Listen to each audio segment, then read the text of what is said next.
Cypress Development Corp's flagship lithium project is located just east of Albemarle's Silver Peak mine in the heart of Clayton Valley, Nevada. A 12-hole exploration drill program for lithium-enriched claystone on Cypress's 100% controlled properties is now underway. Cypress Development Corp trades on the TSX Venture Exchange, symbol CYP, the Pink's CYDVF, and on Frankfurt's C1Z1. For more information, please visit our website, cypressdevelopmentcorp.com. You're listening to HowStreet.com radio, available online at TalkDigitalNetwork.com. Welcome to HowStreet.com radio, the online source for market opinions. Here is Jim Goddard. My guest is home ownership consultant Ross Kay from thewealthyhomeowner.ca. Welcome back to the show, Ross. And thanks for having me back, Jim. Ross, according to the Toronto Real Estate Association, home prices there are up 3.5% October to October, up to $807,000. Are they really up 3.5% over the past year? Oh, wow! You are bang on with your numbers there today, and you're bang on with what I was thinking about as before we came onto the show today, Jim. So let me explain it to the listeners this way. I'm going to read some headlines, and then I'm just going to make a comment after with the headlines. These are major Canadian media releasing this nonsense today. Toronto home prices climb in October, and new listings fall. Tightening market causes home prices to rise. False. I'm saying false. Toronto area home prices up 3.5% in October from a year ago. We would say false. Toronto home prices climb in October as condos, semi-detached houses edge higher. We would say false, false, false. Toronto Real Estate Board says sales jump. Most October inventory since 2012. Blatantly false. Buyers cut a deal, Vancouver housing sales fall to a 6-year low. False. Higher interest rates, tougher mortgage rules drive surge in Toronto private lending. Blatantly false. Transparent real estate bidding process benefits everyone, says OREA. Blatantly false. The only thing when it benefits are the sellers. It naturally makes prices inflationary. Your question, Jim, was, did prices go up 3.5% today in Toronto? And I would say false. Blatantly false. Home buyers in the GTA are not only paying less on average for the homes that they're buying, they are also getting a higher quality at the same time. There is no metric available today that is unbiased, presented to the public, that explains the real estate market to them. I will use this perspective for today's show, Jim. The city of Burlington, Ontario, my hometown, is unique in North America. It is unique because 3 different real estate boards over the last 30 years have fought for market share in this one small Ontario town. We have about 70,000 houses in the city of Burlington. Population is around 170,000 today. Those 3 real estate boards produce 3 different sets of real estate stats each month for the city of Burlington. Never once in 30 years have those 3 sets of stats ever matched. They have all been totally different. So the citizens of Burlington, if they were to read news headlines that reported from the 3 real estate boards who are have been fighting for market share in Burlington for 3 decades, would be told 3 separate stories of the market. Widely divergent, Jim. Widely divergent in what it says. I know the Toronto Real Estate Board this month is telling everyone that the average single detached home in Burlington sells for over $1 million. Ludicrous. Nuts. Have they gone and checked the total sales for the city of Burlington? Of course they haven't, because they don't have access to that information. They only have access to what the Toronto agents who drive all the way out Toronto sell the homes, or what Burlington agents put overpriced listings on the Toronto market because they can't sell them through the local realtors. It's nonsense.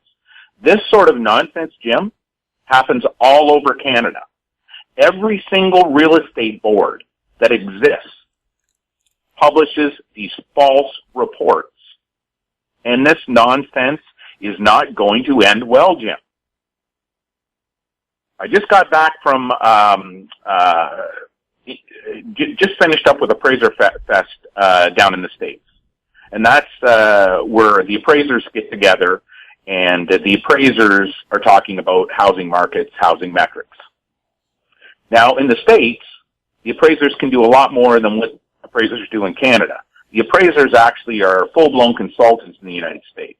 Homeowners can call up an appraiser can come in and consult with them on their property. The appraisers in the States give market conditions, they give forecasts, totally different than what happens in Canada, where Canadian appraisers simply fulfill the needs of Canadian banks. Now, I'm not casting a brush on appraisers because they can change that overnight, unlike realtors who can't. Appraisers can change. But anyone who believes that the average Toronto home has increased in value 3.5% in a year is simply believing a false story. Even, Jim, even the aggregate of the homes that are being purchased is 5% off. So that is an 8.5% swing. When I was talking to these appraisers and I was listening to their commentary, and we were to do a presentation there for them, what I learned is that many of the things the consumer believes are solely predicated on what these real estate stats are. I'll use this for an example. In the United States, prior to their housing bust, the U.S. Federal Reserves across the United States, like Dallas, the St. Louis Fed, those Feds, they used to use the NAIR, the National Association of Realtors, housing data until the housing bubble happened. Then they found out that NAIR had been lying to them, or NAIR could not be trusted for the information they were providing. So then those Feds switched over to CoreLogic, or over to Case-Shiller, the Case-Shiller Index in the States, which is similar to the Teranet National Bank House Price Index here in Canada.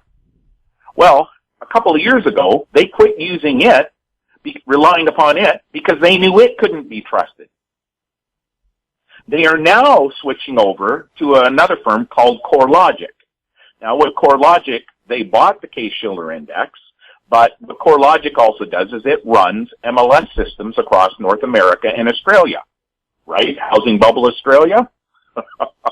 So CoreLogic, which was my own real estate board when I used to sell real estate, we were an inaugural CoreLogic user. They are now producing these house price metrics. Well, you want to know something, Jim, which the appraisers didn't realize? All of these house price metrics use the exact same false information. They produce the exact same false data. And what happened today was really a coincidence with the show happening. The Real Estate Board of Hamilton Burlington, for the very first time, produced a chart where it included the average selling price and the benchmark price from 2009 till 2018. What was amazing about the better measure of house price from the MLS HPI and the average selling price was that over those 10 years, it was identical. It didn't change. There were a little tiny bit of inconsistencies for a few months, but between the two ends, they matched up. That's because everything you're reading in the newspaper today, you are looking at what the buyers are able to pay. The group of buyers in an individual month are qualified to spend a certain amount of money. And that group of buyers in that month will spend that amount of money. It has nothing to do with the average house. So your question to start the show here today was, Ross, did prices really go up 3.5%? And my answer is, no, it is a lie. It is fraudulent. The Competition Bureau should be investigating the real estate boards. The Office of the Superintendent of Financial Services institutions should be investigating the real estate boards. The Real Estate Council of British Columbia, the Real Estate Council of Alberta, the Real Estate Council of Ontario should all be investigating the real estate boards. Because the reason you have a housing bubble today is solely resting on the shoulders of organized real estate. Organized real estate has crafted a narrative over 70 years that is believed. People actually believe home prices can go up in 30 days.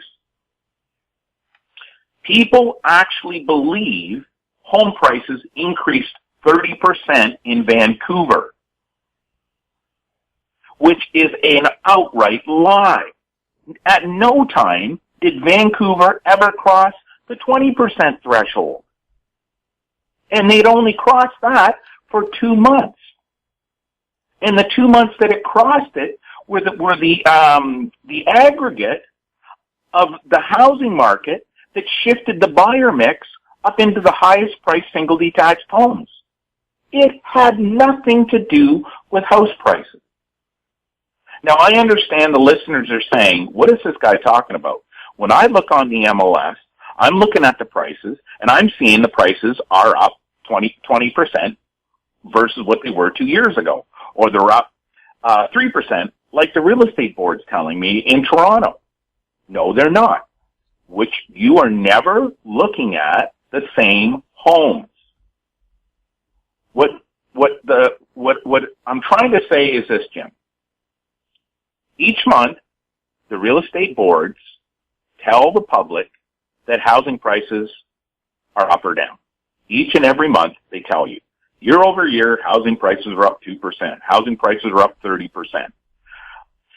They say, month over month, housing prices are up 1%. Housing prices are down 3%. If you ask an appraiser, is it possible for a home to increase or decrease in value over 30 days? They would laugh you out of the room because it's impossible. Yet, each month, the illusion is created. Up a little bit, down a little bit. Up a little bit more, down a little bit. Up a little bit more, down a little bit. This illusion allows the listings to increase in listing price. That has nothing to do with what the average home is worth. Ross, is this very much like saying the price of cars has gone up 10%, but what if everybody is buying Cadillacs instead of Chevys? Is that what's actually happening? It's exactly the same. So what we would say, Jim, is that people say supply and demand, and the real estate boards falsely claim for decades that the supply is what you see actively on Realtor.ca. That is the most ludicrous comment I have heard in my entire life. The vast majority of buyers that I worked with post-1995 didn't look at what was for sale on the MLS. What you see on the MLS is less than 25% of the homes you can go out and buy today. That is a myth. The reason why your listeners believe there is a lack of supply is because no one is explaining to them the plethora of homes they can go out and purchase today. I can tell your listeners, when you go to a used car lot and there's 100 cars and they've got a set of gates and they tell you only the cars in front of the gates are for sale. The ones behind are already sold. The second you buy one of those cars in front of the gate and you drive it off the lot, a new car is driven from the back lot into the front lot. It's a myth. The housing market, if someone had their home for sale in the last year and they didn't sell, and you went to them and you said, hey, I'll give you your full asking price for your house, I'll tell you 90% of those homeowners will sell their house, Jim. They will sell it to you. So there, I've just doubled your supply. I also will tell you that in the next year, what you see in the market today, there's going to be at least 3 times that amount listed over the next year. So all of those sellers, if you went to them with a check today and they were contemplating selling in the next year, and you said, here's a check for your house, I'll buy it from you today with no hassles for this price, and you don't have to pay any commission, the sellers will sell you their house. They're going to say, we need 3 or 4 months to go and find another house, so we've got to give you a 3 or 4 month closing date, but they'll do that. This supply myth, which we're reading about the Toronto market again today, is a myth. The only people who believe this myth are the realtors, because the realtors only look at the houses right in front of them on their computer screen that they're told they can sell. As a home buyer, you're not that stupid. You realize that there are a year's past worth of houses for sale that you can buy, and there's a year forward worth of houses for sale that you can buy, plus all the houses you see on the MLS. And until home buyers start demanding this type of service, which as a wealthy homeowner, that is the exact service that the real estate brokers who deliver services for our members are forced to complete. They are forced to do this, Jim. They don't have a choice. You're going to continue with these crazy headlines. Toronto area home prices increased 3.5%. You're going to hear the crazy headlines. Vancouver housing sales fall to a 6-year low. Vancouver housing sales are way, way, way worse than a 6-year low. It is just, that is a real estate board commission generation statement. And that's what I would like to end this discussion with. We'll have more with Ross Kay right after the break. Media recognition from Bloomberg, Reuters, recycling trade publications, patented process for 100% recovery of critical metals, including cobalt, lithium, nickel, manganese, aluminum. American Manganese is focused on recycling lithium-ion batteries for electric vehicles. American Manganese trades on the TSX Venture, AMY, the US, AMYZF, and Frankfurt 2AM. For more information, visit AmericanManganeseInc.com or phone me, Larry Ray, at 778-574-4444. Hi, I'm Douglas Mason, President and CEO of Magnum Gold Corp, MGI and the TSX Venture Exchange.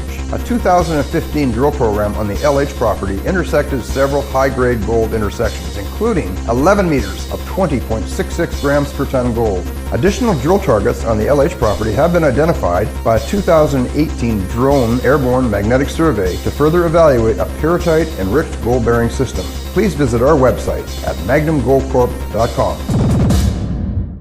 Welcome back. We're speaking with Ross Kay.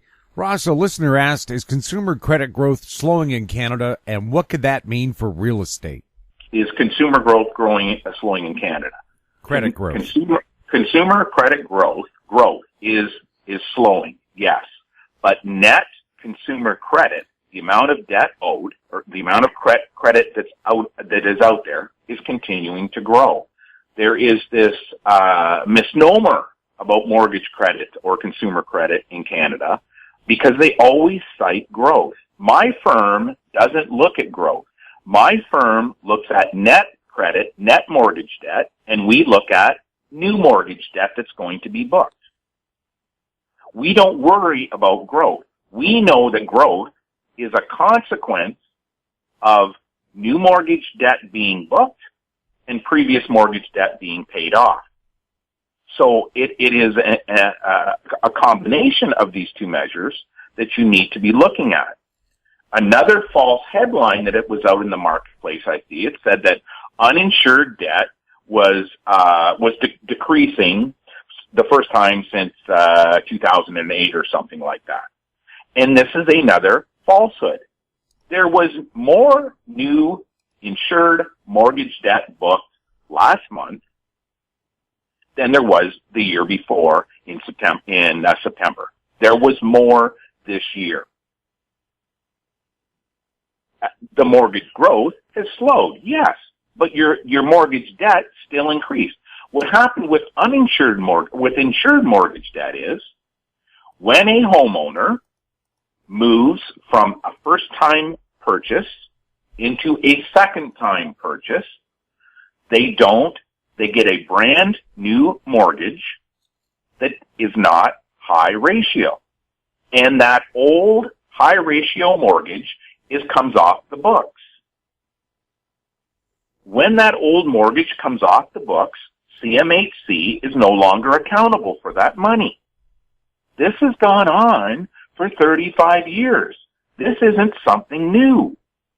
Yet the ignorance on the mortgage lending market allows these falsehoods to be stated, which data proves, publicly available data to every Canadian, it proves that it's not true. When a homeowner moves from their first-time home, generally speaking, they've lived there between 8 and 13 years, generally speaking. They have paid down their mortgage accordingly over that entire point in time. The current homeowners that are trading homes have experienced huge windfalls in home equity because their own house price illusion has allowed their house to be valued substantially higher. And though some innocent home buyer will buy it, assuming that price is okay, for the reasons we mentioned in the previous episode, because the real estate boards claim prices are going up and down every month, and almost always up. So those people, when they trade their first-time home for their second-time home, they almost never get high-ratio insurance. Also, if they leave their existing bank, when they then get a brand new mortgage at the next bank. If they stay with their existing bank, then the CMHC insurance that is on their mortgage can, in many instances, be extended to a portion of the mortgage on the second home. But traditionally speaking, the way home buyers move up the property ladder, on that second purchase, the trade up, that's when CMHC insurance ends. So, obviously, when we come on your show and we tell everybody that it's the sales mix that is creating the illusion of house price change, and the only way that you can see a 30% increase claimed in a month is because a whole bunch of buyers are buying expensive houses that month, and very few first-time buyers are buying their entry-level house. Okay, so if that premise was true, then you would expect to see uninsured mortgage debt drop. Lo and behold, insured mortgage debt has dropped. This is not brain surgery. This is not the Ouija ball, as we continue to stay in the show. This is how housing markets function. This is how the trading cycle works. This is why we can time the market, because you have 2 years notice to know how the market's going to turn. A year and a half worst case scenario. Long story short, slowing mortgage growth in Canada is happening, but it's slowing growth. It's still growing. Now, the real problem is what happens if that mortgage growth slows to a point where it's growing so slowly, or worse, it goes negative. What is the consequence of that in the economy? And the Bank of Canada has not once touched upon this topic. CMHC has not once touched upon this topic. Because if mortgage growth slows, so it's still growing, like you're still adding mortgage debt, but you're not adding it at a quick enough pace to prevent the current correction from dropping even further, then it will drop further.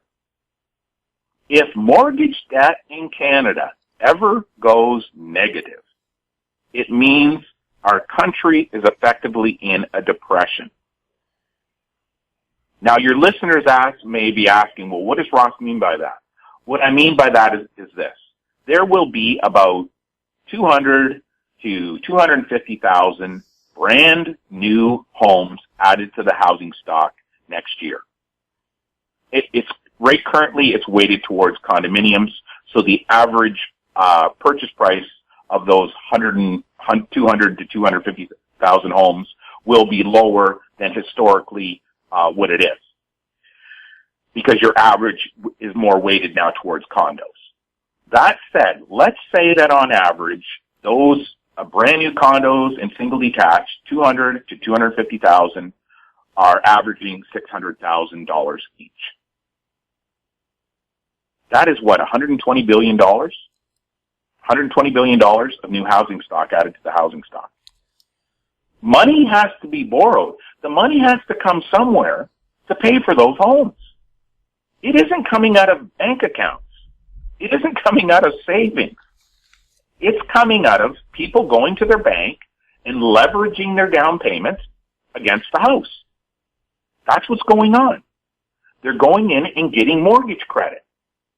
So, even if not a single resale home sold next year in Canada, if not a single one of those homes sold, and only brand new homes, the 200 to 250,000 that are going to be built and closed upon, were sold, are closed, you're going to have to come up with $120 billion. If you don't, those houses don't close. It's just simple mortgage math. It's just the way it works. So that would be my commentary on consumer credit, Jim. We'll have more with Ross Kay right after this. Arctic Star Exploration, operated by a team of proven mine finders, is focused on diamonds in Finland and the Northwest Territories of Canada. Work programs are underway in Finland and Canada. Arctic Star trades on the TSX Venture Exchange symbol ADD, on Frankfurt symbol 82A1, and the OTCQB symbol ASDZF. Please visit our website arcticstar.ca or call us at 604-689-1799.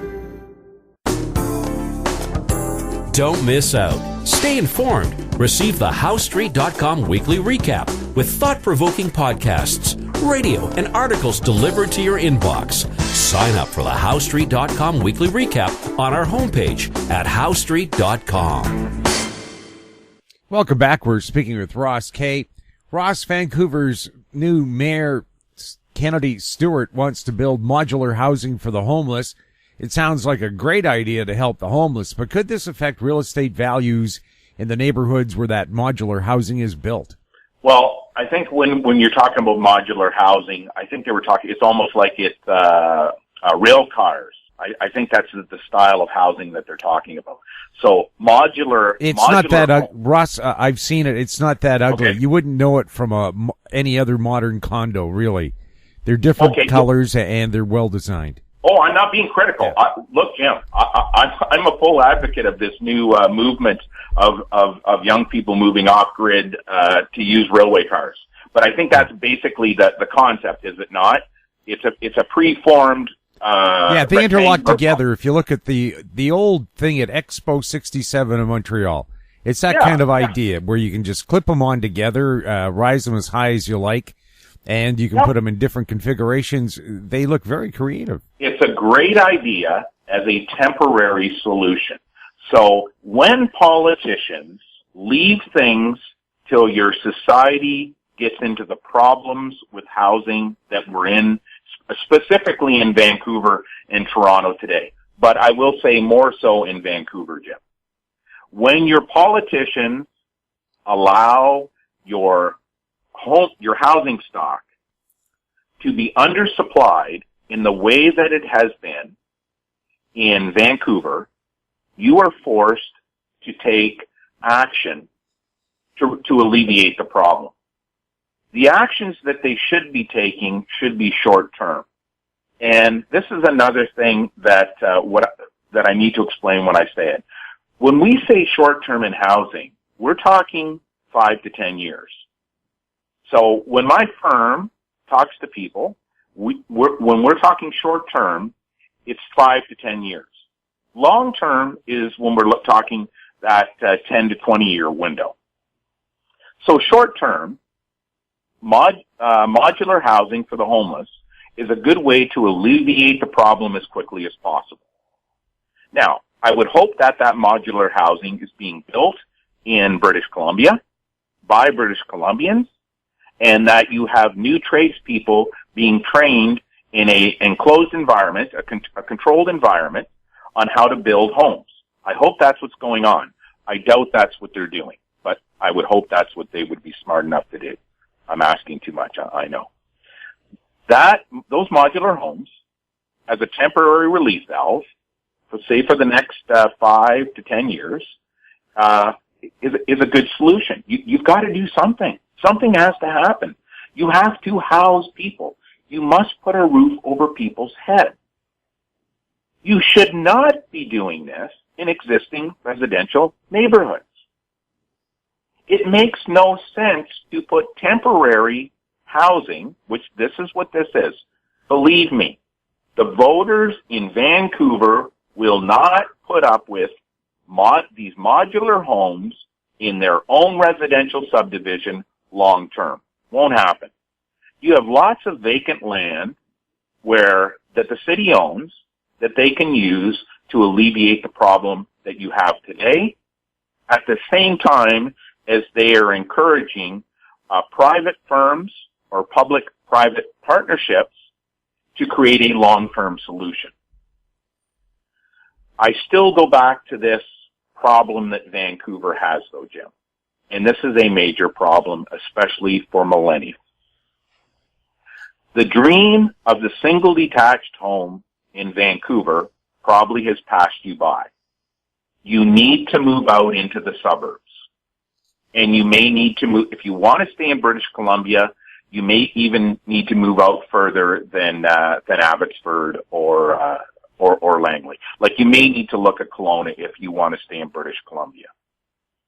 I will tell your listeners, if you are not making enough income to purchase a single detached home in Vancouver on a 25-year amortization, and your dream is to set up a life living in a single detached home where you're going to build tremendous net wealth over the next 30 to 40 years, then you have to realize you're going to have to move out of the city of Vancouver. You can't have it both ways. And I don't mean to be critical, or I don't mean to be argumentative when I say that. But it does, no matter what I say, I couldn't make it work for you. I know that I can't make it work for you, so I'm not going to lie here on House Street.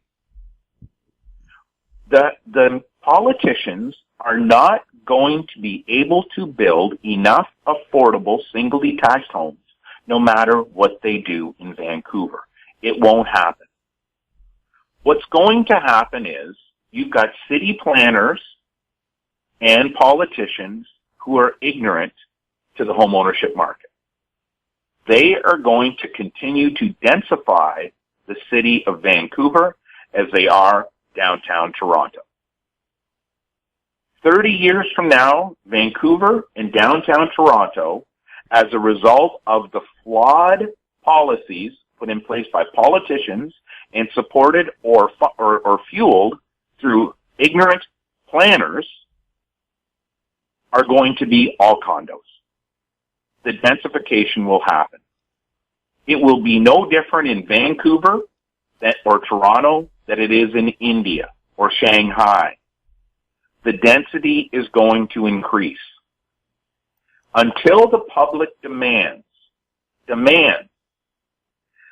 that the government allows single detached homes to be built in high enough numbers in the suburbs, where you can then set up your life, and with modern technology and transit, if you need to work downtown Toronto or Vancouver, they simply zip you in on a monorail or whatever other LRT that they come up with.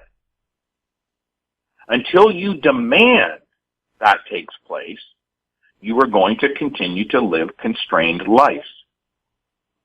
You are going to live a life that is less than what you're entitled to live as a Canadian. Well, the city of Vancouver is surrounded by water on three sides, so it's not exactly like they're like Calgary or Edmonton where you've got a big plain to just expand on forever. Right. So you've only got one way to go. You've got to get out there. It is just the reality. They have no choice, Jim. If someone can find a way that you can live in the clouds, I guess that's a different story. Well, they do. They're called high-rises. And for a certain group of people, those are awesome. And as we age, there may be a propensity for people to move back into the downtown and free up some of the single detached homes that you're in. The only problem is, Jim, is that this is what your listeners can see in real time. Old apartment buildings, old condominium buildings, sooner or later get torn down and they're rebuilt on the same site with taller, newer, more expensive units. People who have lived in a condominium building that's, let's say that it's 50 years old, it is nearing the end of its life cycle. Sooner than later, it will be imploded, and instead of being 20 stories high, a brand new 50-story high building will go in its place. Condominium stock is always going to be remediated. The existing condos will be torn down, and on the same footprint, there will be double the number of condos built. That doesn't take place in the single detached market. And that's where the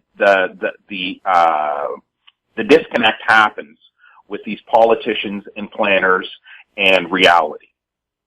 Your old housing stock simply keeps getting changed. A single detached home just keeps throwing on new roofs, keeps resurfacing the driveway, keeps rechanging the interior of the house, keeps changing the HVAC system. Not in Vancouver, Ross. Buildings that are 10 years old are being torn down and remodeled. The neighbors don't even like it, but that's what's happening here. But that's because the land value is so high, Jim. Exactly. That's the only reason. Okay? So, historically, across all of Canada and North America, this is what happens. The existing housing stock is changed. It's just renovated and upgraded. Your condominium housing stock is remediated. Two totally different things. So, your densification increases. As densification increases, prices go up. Affordability drops. It is impossible to remediate your housing stock and improve affordability, making homes better for people to live in. So, Ross, getting back to our original question about these temporary modular homes for homeless people and other people with very strict incomes or limited incomes, where can they be built and not upset the neighborhood? Because it seems to me in Vancouver, every time they propose one of these, there's picket signs. Well, there's no reason that they can't do it on a limited basis in neighborhoods, Jim. Let's say that I've got a school that's closing in one part of Vancouver because there's not enough young kids living in that neighborhood. And there's an available park that is now underutilized. Or I know in Vancouver, there's a lot of golf courses in Vancouver. When I'm looking at the satellite images and I'm looking for remediation problems with your housing stock, I'm really salivating over those golf courses because I know the number of townhomes I could put in there. That being said, these affordable homes, if they're being built for single people, they should probably be downtown. They should probably be close to the industrial district. That's really where they should be built. Because maybe there's jobs there. There's a way of moving these people into the economy and helping them become non-homeless, helping them become tenants and then homeowners. You have to accept, though. You can't have everything. So the city... And Ross, also, I think they have to be more creative. In New Westminster, they've built condos over top the SkyTrain station. The Van City Credit Union building is built over top of another SkyTrain station. Why don't they use all that land along SkyTrain to build social housing over top of it? It's a great idea, and especially with social housing, because you're hoping people over time get the heck out of there. You hope that they move on with their lives and they improve their lot in life. Like, you hope our Canadian society provides them that option if they want to grab it. So if you're going to be building over top of the transit, we know that there's added noise as over time as the trains or the LRTs run through. We know that is going to happen. That is where you should be building those locations. You certainly should not be building luxury condominiums over top of them as being planned in Toronto. It's just ludicrous to think 10 years from now, after trains running through those buildings for 10 years, people are going to want to continue to live there. They're not. It's hard enough selling a home backing onto a railroad track than it is a condominium that's the center of it. Excuse me. I don't know. I live next to train tracks and SkyTrain, and I don't find it annoying at all. Yeah, but you're like me. You're an outlier. I like railroad tracks because I like the continuity of the train going by and sounding their horn. Oh, they don't sound their horns here. Okay, well, here they do in residential subdivisions when they're going by crossings. So I lived, and I knew what time it was every single day by that train horn. So for me, it's okay. But I'll tell you, selling thousands of houses, the average home buyer doesn't want it. The only home buyer, generally speaking, that accepts it is because they're getting a discount in price because of it. I don't care what planners say. I don't care what politicians say. I don't care what anybody says. What I know is thousands of home buyers have told me this. They've been in my car when they've told me this. So, and I'm sitting there saying, what do you mean? You get an extra 50-foot bigger backyard because you back onto the railroad track. Isn't that a great thing to buy? And they look at me as if I'm crazy for years. They would, like, what are you talking about, Ross? Yeah, you get used to the train. So that would be my comment about building affordable housing in these locations, Jim. I would highly endorse it. I highly endorse modular housing for homeless, limited modular housing going into old neighborhoods, and that would be family focused, though, Jim. So if I'm going into an established neighborhood with any form of affordable housing, that is solely targeted to families, and I'm targeting it right off the bat to address school vacancies, because I don't think the taxpayers should have to pay extra when there's already an asset there that's underutilized. If you're going to support families in the affordability issue, why not offset some of those costs by using your existing assets like schools, community centers, parks that already exist? Ross, thank you so much for chatting with us. Hey, thanks for having me on, Jim. My guest has been home ownership consultant Ross Kay from thewealthyhomeowner.ca. If you have any questions for Ross or any of our other guests, you can send them to info@housestreet.com. I'm Jim Goddard. Thanks for listening. Comments made on HowStreet.com radio are an expression of opinion only and should not be construed in any matter whatsoever as recommendations to buy or sell any financial instrument at any time. Available online at TalkDigitalNetwork.com. HowStreet.com radio is a production of House Street Media Incorporated.